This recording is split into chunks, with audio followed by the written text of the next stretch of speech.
नमस्कार मित्रांनो, मी पूजा हसे. तर घास कापून झाला, आता येणार खरी मजा. ताज्या घासाची. नमस्कार मित्रांनो, आज पुन्हा एकदा आपल्या शेतात, आपल्या मातीच्या कुशीत, जिथे प्रत्येक पानात, प्रत्येक देठात आपल्या मेहनतीचं सुगंध आहे. बघा ना, ही भाजी खुडताना मनाला किती शांत वाटतं. जसं आपण निसर्गाशी बोलतोय. ही कोवळी पानं, हा ताजेपणा, सगळं काही अगदी जिवंत आहे. शहरात सगळं मिळतं, पण ही मातीची ओल, हा हाताने तोडलेला ताजेपणा आणि या भाजी मागचं प्रेम, हे सगळं फक्त शेतातच अनुभवायला मिळतं. आजची ही भाजी फक्त खाण्यासाठी नाही, तर ही आहे आपल्या कष्टाची कमाई, आपल्या संसाराची ताकद. प्रत्येक वेळेस भाजी खुडताना असं वाटतं आपण निसर्गाच्या जवळ जातोय आणि निसर्ग आपल्याला सांगतोय, तू मेहनत कर, मी तुला कधीच रिकामं पाठवणार नाही. मित्रांनो, तुम्हाला हा साधा पण मनाला भिडणारा क्षण कसा वाटतो हे नक्की कमेंटमध्ये सांगा. तर मित्रांनो, आज आपण बनवणार आहोत. तर मित्रांनो, भाजी बनवायला सुरुवात करूया. सर्वात आधी ताज्या हिरव्या मिरच्या घेऊन बारीक कापून घेऊया. मग त्यानंतर लसूण सोलून त्याच्या पाकळ्या तयार ठेवूया. हे दोन्ही तयार झालं की आपल्या भाजीला एकदम झणझणीत आणि खमंग चव येणार आहे. चला, त्यानंतर भाजी स्वच्छ अशी धुवून घेऊया.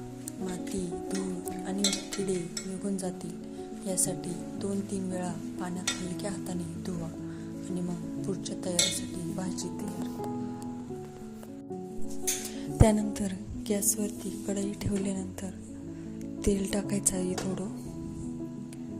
नंतर मिरच्या, लसूण आणि जिऱ्याची फोडणी द्यायची आहे.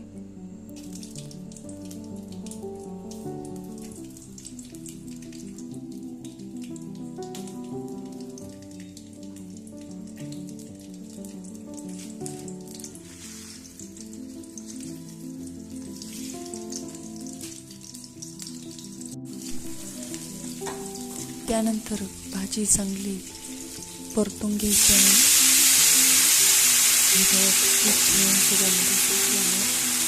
खूप छान लागते. नंतर मी थोडीशी शेंगदाणे घेतले आहे, त्याचा कूट करून घ्यायचा आहे. बारीक कूट करायचा आहे.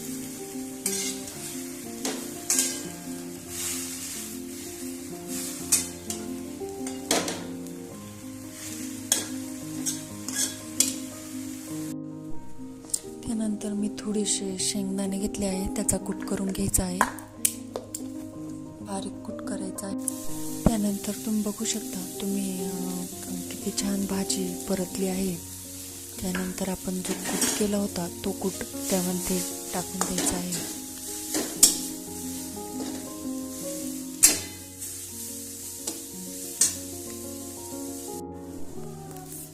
त्यानंतर आपली भाजी तयार आहे. तुम्ही बघू शकता किती छान भाजी झाली आहे. तुम्ही नक्की एकदा ही भाजी ट्राय करून बघा. घासाची भाजी खूप छान राहते. तर मित्रांनो, एकदम मस्त आणि झणझणीत अशी भाजी झाली आहे. तर तुम्ही पण एकदा नक्की ट्राय करा. आणि अजून आपल्या चॅनलला सबस्क्राईब केलं नसेल तर चॅनलला नक्की सबस्क्राईब करा. तर पुन्हा भेटूया पुढल्या रेसिपीमध्ये. तोपर्यंत स्वस्त राहा, मस्त राहा.